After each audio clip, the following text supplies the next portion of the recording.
हर हर महादेव। देवों के देव महादेव जी के चरण में प्रणाम करती हूँ, मेरा प्रणाम स्वीकार हो। माता गौरा पार्वती के चरण में प्रणाम करती हूँ, मेरा प्रणाम स्वीकार हो। गणपत ललनमा के चरण में प्रणाम करती हूँ, मेरा प्रणाम स्वीकार हो। सब गुरु भाई बहनों के चरण में प्रणाम करती हूँ, मेरा प्रणाम स्वीकार हो। माता पिता के चरण में प्रणाम करती हूँ, मेरा प्रणाम स्वीकार हो। गुरु भाई बहन, मैं एक कथा सुनाने जा रही हूँ। इस कथा को पूरा सुनिए और रहस्य जानिए। आधी नहीं, आधी सुनने में शिव गुरु का अपमान होती है, पूरा सुनने में ज्ञान होती है। इसलिए कथा को पूरा सुनिए और रहस्य जानिए। हर हर महादेव, घर घर महादेव। गुरु भाई बहन, एक राजा थे। एक राजा थे तो वो राजा साहब शंकर भगवान के पूजा करते थे और भगवान नारायण की पूजा करते थे, ठाकुर महाराज की पूजा करते थे। तो वो रोज भगवान के सिंहासन पे पैसे चढ़ाते थे, भगवान के सिंहासन पे पैसा चढ़ाते थे, भोग लगाते थे। भोग लगाते थे और भोग लगाते थे, भोग लगाकर और राजा साहब आँख मूंद लेते थे। आँख मूंद लेते थे और आँख मूंदकर और भगवान को ध्यान में लग जाते थे। और राजा साहब के घर में एक दाई थी, नौकरानी थी। राजा साहब की जो पत्नी थी वो घर के काम में रहती थी और रानी जो कहती थी कि जाओ जो राजा मांगेंगे उसे दे देना। जब राजा ध्यान में लग जाते थे तो राजा साहब चांदी का सिक्के चढ़ाते थे रोज भगवान के सिंहासन पर और भोग लगाते थे। तो जो दाई थी वो दाई देखते रहती थी कि कब राजा आँख मूंदते हैं। जब दाई आँख देखते रहती थी और रोज प्रतिदिन घर में झाड़ू पोछा बर्तन सब कुछ करती थी, लेकिन राजा जब आँख मूंदकर पूजा करते थे तो ये दाई क्या करती थी कि भोग में से आधा निकाल के आंचल में ले लेती थी और जो सिक्का रहता था वो सिक्का उठा लेती थी। राजा आँख खोलते थे तो देखते थे कि भगवान मेरा भोग आधा हो गया है, मेरा भोग जेम लिए हैं ठाकुर जी और शिव गुरु मेरा भोग जेम लिए हैं। ऐसा देखकर राजा बड़े प्रसन्न हो जाते थे, बहुत प्रसन्न हो जाते थे। और ये दो दाई थी वो क्या करती थी कि कोने में छुपकर और जो भोग राजा लगाते थे वो भोग खा जाती थी और वो जो सिक्के रहता था वो सिक्के अपना पल्लू में बांधकर और घर ले आती थी। राजा के नज़र में और रानी के नज़र में ये बहुत विश्वासी दासी थी। इस पे बहुत विश्वास था, इतना विश्वास था, इतना विश्वास था कि राजा साहब अपना पूरा घर उस पे छोड़ देते थे। वो दासी धीरे धीरे राजा को तिजोरी तक पहुंच गई। राजा को तिजोरी तक पहुंच गई, तिजोरी भी खाली कर दी दासी, लेकिन फिर भी राजा साहब को पता नहीं चला। राजा साहब को लगता था कि कोई धंधे में मेरा खर्च हो रहा है और आमद कम है, इसलिए मेरा धन कम रहा है। एक दिन की बात है कि राजा साहब भोग लगाए और भोग लगाकर और आँख मूंद लिए और ये जो दासी थी, दासी निकालने लगी राजा का भोग लगाया हुआ भोजन, जो भगवान के, महादेव के, विष्णु जी के, ठाकुर जी के भोग लगाते थे राजा साहब, वो भोग चुरा लेती थी दासी और चुरा कर खा जाती थी, भोग भी जूठा कर देती थी और राजा का पूजा भी भंग होता था। लेकिन राजा को इससे कोई फर्क नहीं पड़ता था। वो तो लगता था कि भगवान मेरा भोजन खाते हैं। जब तक उनका कटोरी खाली नहीं होता था, जब तक उनका पूजा पूरा नहीं होता था। लेकिन राजा साहब को क्या पता कि मेरा दासी ही चोरनी है जो भोजन मेरा भोग लगाया हुआ चुरा के खा जाती है। राजा को पता नहीं था। वो जैसा ही आँख मुने, जैसा ही महादेव सोचते हैं कि ये दासी है, राजा निर्छल मन से पूजा करता है, मेरा भोग लगाता है, और ये दासी प्रतिदिन राजा को भंग कर देता है। मेरा भोग लगाया हुआ राजा पानी भी नहीं गिराता है, जल नहीं गिराता है, और ये वो आधा भोग निकाल लेती है दासी और खा जाती है। झट राजा को आँख खुलता है, तब तक तो भोग जूठा हो जाता है। एक दिन तो मुझे इसका चेतावनी देना होगा। राजा आँख मुने और महादेव एक ब्राह्मण का रूप धर के और दरवाजे पर आए और पूरा हर हर महादेव बम बम बोले दानी, राजा भिक्षा दीजिए, राजा भिक्षा दीजिए, राजा दान कीजिए, राजा दान कीजिए, राजा दान कीजिए, पूरा रट लगाने लगे। इतना रट लगाए कि जैसे ही दासी निकाल रही थी भोग और राजा का आँख खुल गया। जब राजा को आँख खुल गया तो सबसे पहले दासी को हाथ धर लिए राजा। दासी को हाथ धर लिए राजा और हाथ धर के और बोले, आपने ये क्या कर रहे हैं?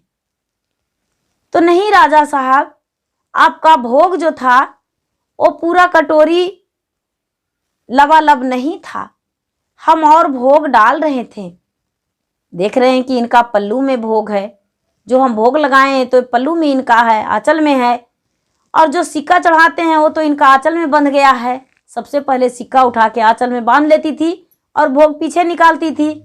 तो ये राजा साहब क्या किए कि हाथ धर के और वैसा ही हाथ धैले बाहर आ गए और सोचे कि अरे कोई ब्राह्मण पुकार रहे हैं, थोड़ा उनको भी दान देना है, पूजा पर से तो मेरा भंग हो गया है, चले पहले ब्राह्मण देवता का हम थोड़ा दान दे देते हैं। जब बाहर आए हैं तो ये ब्राह्मण देवता कहते हैं, राजा तूने तो मूर्ख है, इसका तूने हाथ क्यों धरा है? ये नारी है।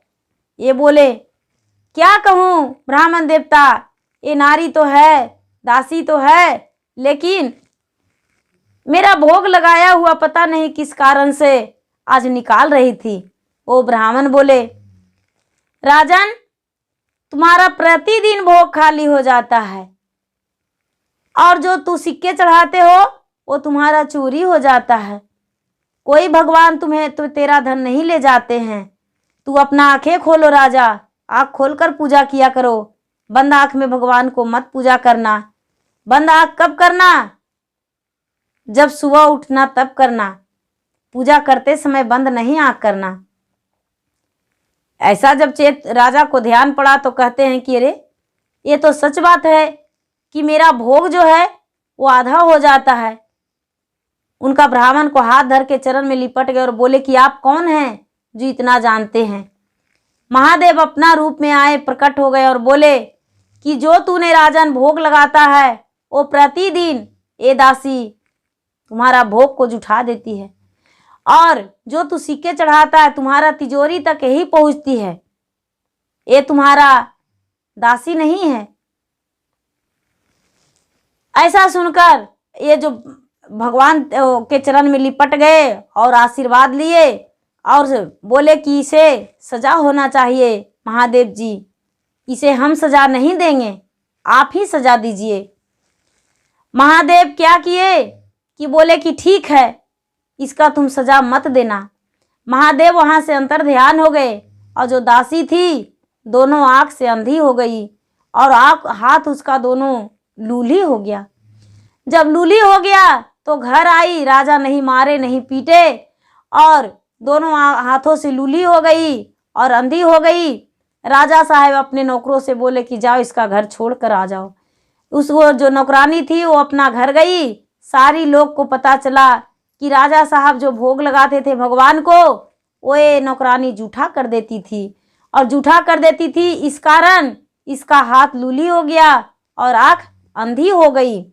जब उसके जो घर के परिवार थे वो राजा से आके माफ़ी मांगने लगे, पूरा पाँव हाथ पड़ने लगे कि हाँ राजा साहब ये सच है कि आपके घर से रोज़ हमको माँ धन ले जाती थी, मेरे सास धन ले जाती थी। अब कृपा कीजिए कि मेरा सास का आँख ठीक हो जाए, मेरा माँ का आँख ठीक हो जाए। बहू बेटे बहुत रटने लगे। राजा का दया आ गया। राजा का दया आ गया। वो बोले कि तो ठीक है, दंड दिए हैं भगवान तो भगवान से ही हम प्रार्थना करते हैं। राजा साहब भगवान के मंदिर में जाकर और प्रार्थना किए कि हे भगवान, आप लोग कहते हैं कि अपराध तो अपराध होता है, लेकिन माफ़ भी आप ही करते हैं। आपका भोग जूठन करती थी तो उसे माफ़ कर दीजिए, उसका नेत्र हो जाए। ओ भगवान, उसे माफ़ कर दीजिए और उसका हाथ सही कर दीजिए, नेत्र सही कर दीजिए, उसका रोशनी हो जाए। क्योंकि इस तरह से हो गई कि उसका तो संसार उसके लिए कुछ भी नहीं है। भगवान ने प्रकट हो गए, राजा के पूजा पाठ से राजा भगवान प्रसन्न हो जाते थे और प्रकट हो जाते थे, राजा को दर्शन देते थे। तो राजा को दर्शन देकर बोले कि ठीक है राजन, हम चाहते हैं, तुम चाहते हो कि उसका नेत्र हो जाए और हाथ सही हो जाए, तो उसका मानना पड़ेगा। सबसे पहले भगवान को 3 सूत्र को पालन करना पड़ेगा, तब भी तो उसका सही होगा।